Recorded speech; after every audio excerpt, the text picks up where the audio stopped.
Pemuzik jalanan antara golongan yang terjejas sesulan Perintah Kawalan Pergerakan bagi meraih kembali pendapatan. Sebahagian daripada mereka mula melakukan persembahan secara maya atau dalam talian. Segmen Pintu Rezeki minggu ini mengupas cara mereka ini mencari rezeki dengan cara baru, dan kepada yang berminat, mereka boleh menggunakan idea itu untuk memperluaskan perkhidmatan atau perniagaan masing-masing.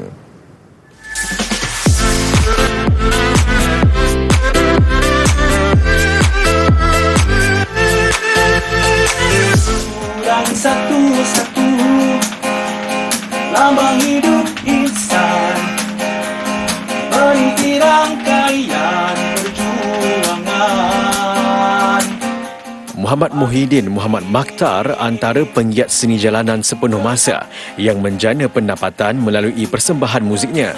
Kerana tidak dapat lagi beraksi susulan Perintah Kawalan Pergerakan dan wang tabungan yang semakin susut, beliau beralih kepada membuat basking secara maya sejak tahun lalu. Muhyiddin mengakui langkah itu amat berbeza daripada membuat persembahan di depan khalayak.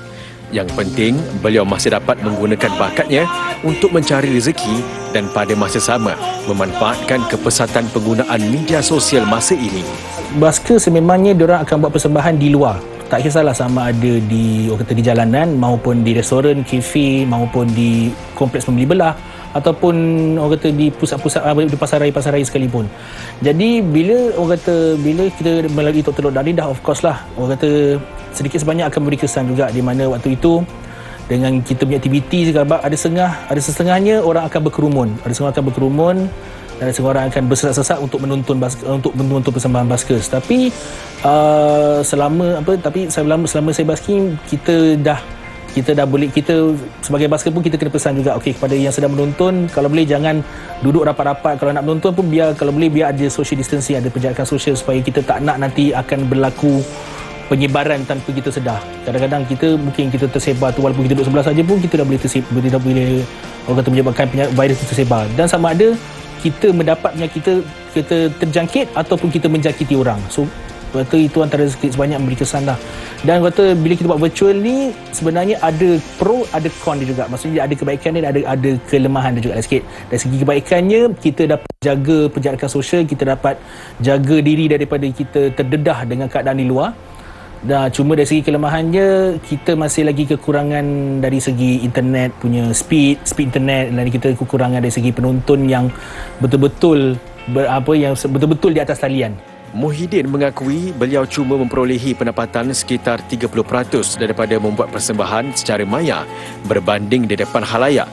Apa-apa pun, Muhyiddin bersyukur kerana sudah menemui jalan bagi menjana pendapatan bagi menyara kehidupan hariannya.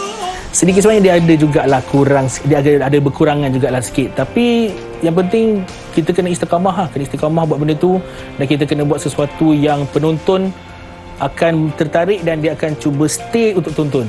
So benda tu adalah satu cabaran untuk basker juga. Maksudnya diorang kena cuba buat benda yang baru, kena cuba tambah song list baru, ataupun mungkin cara persembahan yang lain, mungkin dari segi backdrop ataupun dari segi view macam mana. Di ibu negara, sahabat penghibur jalanan Malaysia juga menggunakan kaedah membuat persembahan secara maya bagi memastikan ahlinya masih meraih pendapatan ketika pandemik COVID-19. Menurut penasihat sahabat penghibur jalanan Malaysia, Syam Razali, pihaknya cuma bertindak sebagai pemudah cara. Hasilnya terpulang kepada penerimaan pengguna internet. Seperti kita sedia maklum, pemuzik ataupun basker ini tidak dapat membuat persembahan secara live lah. Seperti sebelum sebelum berlakunya wabak pandemik ini. Jadi saya melihat inisiatif ini memberikan mereka ruang dengan selesa, dan mereka tidak terdedah dengan keadaan di luar ni lah, ataupun secara pribadinya boleh saya katakan agak selamat, sebab mereka basking di rumah, dan kita pancarkan secara live di lokasi spot yang terpilih lah. Jelasnya, melalui inisiatif virtual basking ini, terdapat kira-kira 100 kumpulan pemuzik membuat persembahan. Mereka akan bergilir melakukan persembahan setiap hari secara maya di lokasi yang ditentukan.